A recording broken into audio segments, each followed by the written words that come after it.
사람에게 살아가는데 중요한 것이 무엇일까요? 네, 여러 가지가 있겠지만 가장 중요한 것은 소망인 것을 볼 수가 있습니다. 무언가 희망이 보이고 우리의 삶 가운데 더 나아지고 있다라는 그런 소망이 있을 때 지금 삶이 어려워도 우리는 이기게 되는 것이죠. 오래된 소설 가운데 오 헨리 제임스의 마지막 입새라는 그런 소설이 있죠. 조이시라는 젊은 여성 화가가 폐렴으로 누워 있었어요. 그런데 그녀는 창가에 보이는 담장이 넝쿨의 잎새들이 모두 떨어지면 내가 죽을 것이다. 그런 절망적인 생각을 가지고 있었죠. 여러분, 잎들이 날이 갈수록 이제 날씨가 추워지기 때문에 잎새들이 떨어지는 것이죠. 그러면서 그녀의 소망도, 살 소망도 점점 사라지게 되는 것입니다. 그녀의 사연을 알게 된 배어먼이라는 아저씨가 있었죠. 병을 앓고 있던 존 씨는 창밖에 절대 떨어지지 않는 마지막 잎새를 보면서 건강이 회복되었어요. 그런데 알고 보니까 이 배어먼 아저씨가 마지막 작품으로 마지막 잎새를 그리고 세상을 떠난 것이죠. 자, 배어먼 아저씨의 희생이 존 씨에게 소망을 불러 넣어주면서 그녀로 하여금 살게 만들어준 것을 볼 수가 있습니다. 살 소망을 만들어준 것을 볼 수가 있습니다. 네. 여러분에게 있어서 살 소망이 되는 것은 무엇입니까? 오늘 말씀은 우리 믿는 자에게 있어서 살 소망이 주어졌음을 말씀하고 있습니다. 자, 이 베드로전서가 쓰여지는 그 시기, 이 베드로전서가 사람들에게 전해진 시기는 로마 황제 네로의 대박해가 시작되던 그런 시기였습니다. 네. 베드로전서는 고난에 대해서 많이 언급을 하고 있는데 이 짧은 서신에 고난이라는 단어가 17번이나 나온 것을 볼 수가 있습니다. 자, 베드로전서가 쓰여질 때는 아직 네로의 박해가 시작되기 전이었어요. 하지만 그것을 미리 알았다는 듯이 고난이라는 그런 내용을 많이 언급하고 있는데 사실은 이제 베드로의 이 서신이 쓰여지는 배경에는 AD 49년에 글라우디오 황제에 의해서 유대인들이 로마에서 강제로 추방되는 그런 시기에 쓰여졌습니다. 네. 어쩌면 이제 그 유대인에 대한 박해 그리고 기독교에 대한 박해가 전조 현상들이 있었던 것이죠. 그래서 49년도에 로마에서 모두 떠나라라고 하는 강제 추방의 일이 일어났어요. 그러면서 삶의 그 근거가 되는 것들을 다 버리고 떠나가야 됐기 때문에 이 다른 지역에서 살아야 했던 이 디아스포라의 삶이 굉장히 힘들었음을 말씀해주고 있는 것입니다. 자, 로마에 살던 유대인들이 이제 이처럼 삶의 기반을 다 버리고 바다를 건너서 멀리 지금의 터키에 이르게 됩니다. 이 소아시아, 터키 지역으로 강제 이주를 당하게 되었죠. 네. 낯선 땅의 원주민들 속에 갇혀 이방인으로 살아가는 삶이 얼마나 힘들었을까요? 여러분, 이 시대를 생각해보면 우리나라도 일제시대 때 많은 사람들이 강제 이주를 당했죠. 먹을 것이 없으니까. 그리고 우리가 열심히 일해도 제대로 받을 수 없기 때문에, 네. 그래서 북간도로 가서 사서 거기에서 땅을 개척했던 사람도 있고, 또 어떤 이들은 하와이에 가서 수수 농장에서 일했던 사람도 있고, 또 어떤 사람은 캘리포니아에 가서 오렌지 농장이랄지 거기서 뜨거운 그 햇볕 속에서 일했던 사람들이 있어요. 예, 그들의 삶이 녹록지 못했죠. 그렇게 삶의 모든 기반을 내려놓고 고향을 떠나고 근거지를 떠나서 강제로 이주를 당했던 고단했던 우리 조상들의 삶을 볼 수가 있습니다. 네. 자, 이처럼 낯선 땅에서 낯선 사람들과 어울려 산다는 것, 거기에서 이미 기반을 가지고 털을 닦은 그런 원주민들과 섞여 산다는 것은 굉장히 어려움이 있었어요. 현지인들이 텃세를 부리고 하기 때문에 그런 어려움들도 많이 있었던 것이죠. 베드로는 이처럼 디아스포라 그리스도인들에게 그들에게 편지를 쓰면서 그들에게 소망을 잃지 않도록 격려를 하고 있습니다. 자, 소망의 근거가 확실했던 것이죠. 우리의 소망이 무엇이냐? 바로 죽은 자 가운데서 부활하신 예수님을 말미암아 너희들이 거듭났고 산 소망이 있음을 상기시켜 주고 있습니다. 그리고 선지자들과 천사들도 보고 싶었던 그 예수님께서 고난 후에 영광이 주어진 것을 기억하라고 강조하고 있습니다. 그렇다면 고난 후에 영광이 주어진 이러한 사실이 예수님께만 있는 것일까? 네. 자, 주님을 믿는 모든 성도들에게도 이 영광이 주어졌다는 것이죠. 지금 로마 황제로 인해서 흩어져 있는 그런 힘들게 살아가는 성도들에게 고난 후에 받을 영광과 소망이 있다는 것을 잊지 말라고 말씀을 하고 있습니다. 자, 베드로는 예수께서 다시 오실 제레미야 때에 너에게 주실 은혜를 바라보라고 강조합니다. 네. 자, 18절 하반절의 말씀을 보시면 예수 그리스도께서 나타나실 때에 너에게 가져다 주실 은혜를 온전히 바랄지어다 말씀하고 있어요. 자, 여기서 바랄지어다에 해당하는 헬라어 이 말씀과 그리고 3절에 소망으로 번역된 헬라어 이 동사형은 모두 다 소망하다라는 의미를 가지고 있습니다. 네. 자, 산 소망이신 예수님을 바라보라는 것입니다. 오늘 본문은 예수님을 통해 소망을 가진 자의 삶이 어떠한지를 보여주고 있습니다. 여러분, 소망을 가진 자의 삶은 어떠할까요? 네. 첫 번째는 마음의 허리를 동이고 근신하라는 것입니다. 자, 허리를 동이라는 표현은 구약의 출애굽기에 나오는 것을 볼 수가 있어요. 출애굽할 때에 대표적인 사건이 있죠. 애굽에 10가지 재앙이 내리는데 그 10번째 재앙이 장자의 죽음이었습니다.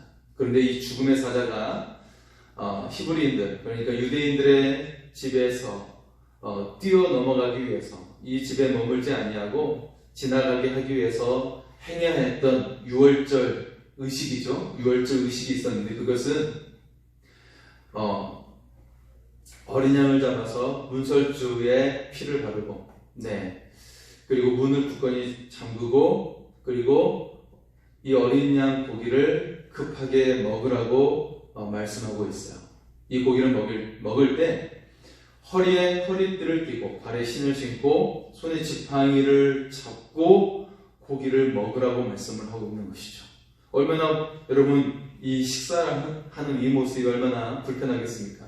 네, 우리가 보통 식사할 때는 허리 어디 푸짐하게 먹어야겠다라고 했을 경우에는 어떤 사람들은 허리띠를 느슨하게 풀고, 그리고 가지고 있는 지팡이, 짐들, 가방 같은 거 다 내려놓고 먹지 않습니까? 그런데 지금 지팡이를 잡고 허리띠를 동이고 신발을 신고 먹으라고 말씀하고 있어요. 네. 신발을 아주 철저하게, 샌들이니까 샌들 끈을 굳건하게 맺겠죠. 그렇게 해서 먹으라고, 급하게 먹으라고 말씀을 하고 있습니다. 천천히 먹는 것도 아니고 급하게 먹으라고 말씀을 하고 있습니다. 이처럼 허리를 동이는 것은 긴박한 상황일 때를 말씀하고 있는 거야. 군인이 전쟁에 나갈 때 허리띠가 있어요.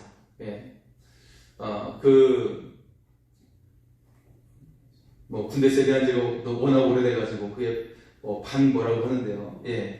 어쨌든 그 허리띠 자체에 여러 가지 이렇게 총알이랄지, 그리고 수류탄 같은 것도 달 수 있고, 그리고 수통 같은 걸 달 수 있는 그런 장치가 다 되어 있습니다. 네. 허리띠를 메고 전쟁에 임하게 되는 거예요. 전쟁에 임해서 거기에 있는 이제 무기가 또 허리에 다 달려있기 때문에 그걸 이용해서 전쟁에 임하는 걸 볼 수가 있죠. 이처럼 허리띠를 동이는 것은 아주 긴박한 상황을 말하고 있는 것입니다. 오늘 보면은 육체가 아니라 마음의 허리를 동이라는 은유적인 표현으로 전신을 바짝 차리라는 그런 말씀을 하고 있는 것입니다. 정신을 바짝 차리고 목표에 매진하듯이 우리는 무엇을 바라보고 나아가라는 거예요? 주님 오실 그날을 바라보며 현재 올바른 신앙생활을 하라고 말씀하고 있습니다. 네. 오늘날 한국교회가 많은 어려움을 당하고 있고, 네.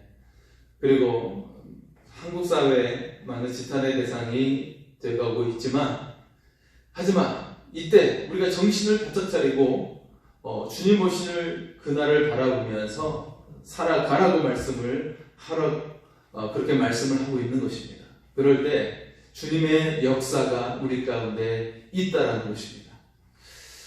자, 여러분 힘들고 어려울지라도 주님 오신 날을 바라보면서 우리가 정신을 바짝 차리고 허리띠를 동여 매고 나아갈 수 있기를 소원합니다.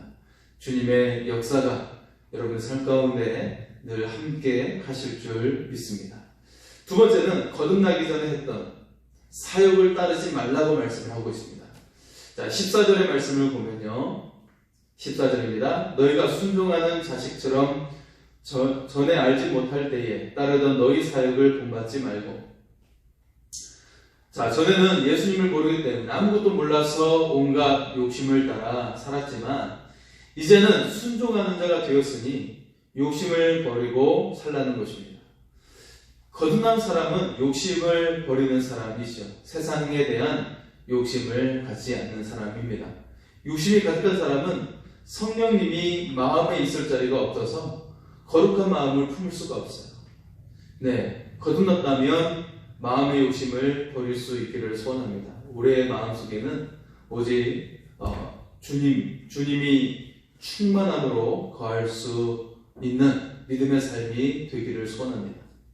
그리고 세 번째는 모든 행실에 거룩한 자가 되라는 것입니다. 자, 우리가 거룩해야 할 이유가 있어요. 그것은 우리를 부르신 하나님이 거룩하시기 때문입니다. 또한 우리가 거룩해야 할 이유는 하나님의 명령이기 때문에 그렇습니다. 구약 성경에서도 하나님께서 계속해서 강조하고 계신 것이 거룩이에요. 그리고 신약 성경에서도 서신서를 통해서 복음서를 통해서 우리에게 강조되어지는 것은 바로 거룩한 삶입니다.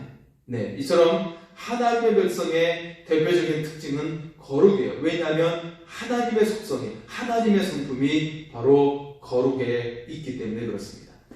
자, 오늘 말씀 또 16절의 말씀을 보겠습니다. 16절입니다. 기록되었을 때 내가 거룩하니 너희도 거룩할지어다 하셨느니라. 여러분, 거룩이라고 하는 것은 세상과 구별된 것을 의미하고 있습니다. 거룩한 자가 되기 위해서 세상과 구별된 삶을 살아가는 것입니다. 여기서 세상을 떠나 속세에서 살라는 말이 아니죠. 우리 마음의 중심이 항상 주님의 영광을 위해 살아가는 거예요. 네, 우리가 이 세상 가운데 살아가면서 우리의 마음의 중심이 언제나 늘 주님의 영광을 위해 살아가라는 것이죠.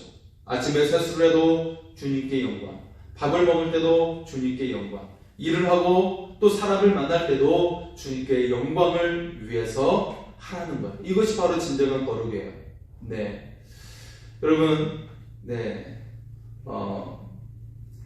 예수님의 제자들이 세상을 떠난 다음에 교부 시대가 오게 되죠. 그 시대에는 이제 기독교가 봉인되기 이전까지 수많은 봤기 때문에 많은 믿음의 사람들이 사막으로 가서 수도원 생활을 하고 또 사람들이 없는 곳을 떠나서 숨어서 지내면서 수도원 생활을 했던 사람들이 많이 있습니다. 이제 고난을 떠나기 위해서 그랬던 것을 볼 수가 있죠. 네.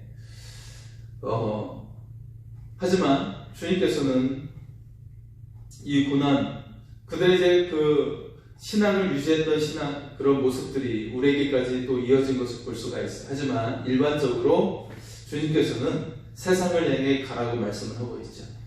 너희는 가서 모든 족속으로 제자를 삼아 아버지와 아들과 성령의 이름으로 세례를 주고 내가 내게 공부한 모든 것을 가르쳐 지키게 하라라고 명령하셨어요. 그렇기 때문에 우리가 그들을 향해 가는 것은 주님의 명령인 것이죠. 네, 실제로 로마의 그런 네로 황제의 그 극심한 상황 속에서 우리가 지난번 주일예배 때도 같이 나누었는데요. 2주 전에 베드로가 어떻게 합니까? 고난을 피해서 그 제자들의 요청에 의해서 로마를 떠나는 장면이 등장하죠. 근데 그때 주님이 베드로에게 등장하시면서 주님이 어디론가 가고 계시는 거예요.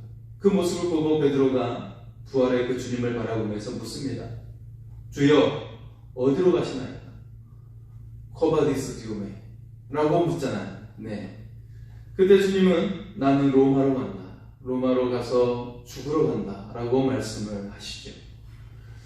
그 말씀에 베드로가 충격을 받아서 다시 그 주님을 따라서 로마로 가서 그가 순교를 당하게 됩니다. 네. 이처럼 그의 그 순교의 미랄이 로마를 변화시키고 또 많은 그런 복음의 역사를 일으키는 그런 미랄이 되었음을 우리에게 말씀하고 있는 것이죠. 여러분, 지금 현실에 많이 힘들고 어렵다 할지라도 우리가 있는 그곳에서 우리는 복음을 증거해야 된다는 것입니다. 우리의 목숨이 끝날 때까지 이 생명의 복음을 증거할 수 있기를 소원합니다. 주님께서 이 복음을 위해 오셨고 우리의 구원을 위해 주님이 오셨어요.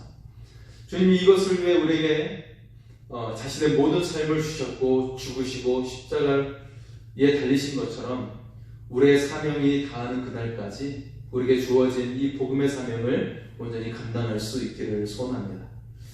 자, 네 번째는 심판하시는 하나님을 생각하며 두려움으로 지내라고 말씀을 하고 있습니다. 자, 17절의 말씀을 보면 심판하시는 이는 사람을 외모로 보시지 않고 각 사람의 행위대로 심판하신다라고 말씀하고 있습니다. 자, 외모를 보시지 않는 것과 그리고 행위대로 심판하신다라는 말이 우리가 생각할 때 서로 맞지 않는 것처럼 상반된 것처럼 마치 모순된 것처럼 보이죠. 하지만 이 말의 의미는 이렇습니다. 네, 마음의 중심을 보시는 하나님께서 심판하실 때에 보이는 행위대로 심판하신다. 자, 여기는 이런 의미가 있는 거예요. 하나님께서 외모를 보시지 않는다라는 의미는 편견 없이 공정하게 심판하신다라는 의미이죠. 비싸고 좋은 옷을 입은 사람은 좋게 보시고 또 허름하고 남루한 그런 이제 옷을 입고 있는 사람은 천하게 보시고 그런 모습이 아닙니다. 그런 말씀이 아니라 하나님께서는 그들을 편견을 가지고 심판하지 않는다는 것이죠. 그 마음의 중심을 보신다는 것이죠. 그 마음의 중심을 보시고 그가 행동을 어떻게 하는지를 또 하나님께서 공의로 판단하신다는 것입니다. 사람은 편견과 차별이 있을 수가 있어요. 하지만 하나님은 결국 그렇지 않습니다. 공의로 심판하신다는 것입니다. 성경 우리에게 뿌린 대로 거둔다는 의미를 말씀하실 때에 이 의미로 사용되는 내용이 바로 천국과 심판 가운데 이 의미를 사용하는 것을 볼 수가 있습니다. 악한 마음을 품으면 악한 행동으로 나오게 되어 있어요. 그래서 결국 심판을 받게 되는 것이죠. 반대로 선한 마음을 품으면 선한 행동으로 나오게 되는 것이죠. 그래서 결국 천국에 이르게 됩니다.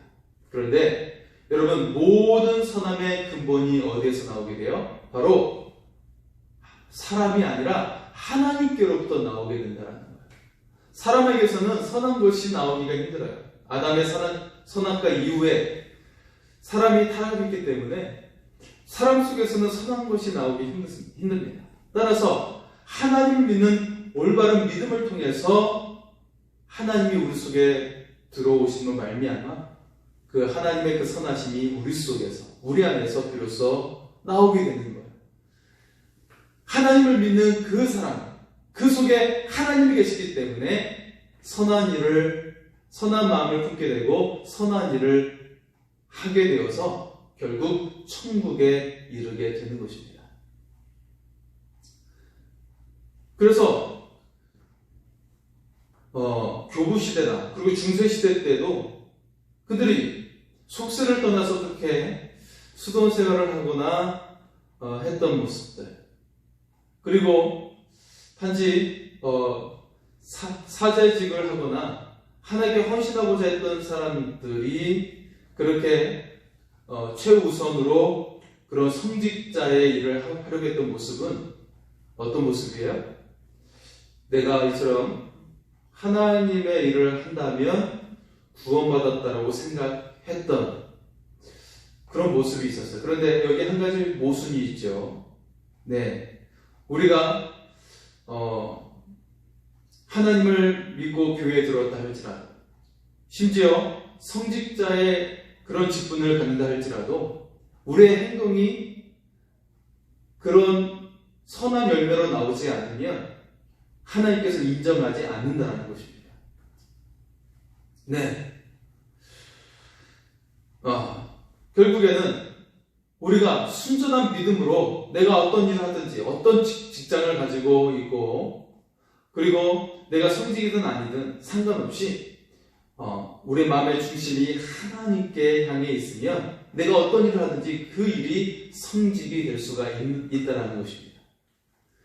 내가 청소하는 일을 하더라도 그것이 주님의 영광이 되면 성직이 될 수가 있는 거예요. 내가 장사를 하는 일이라 할지라도 이것이 하나님의 영광이 되고 사람을 섬기는 일이 된다면 성직이 될 수가 있다는 것입니다.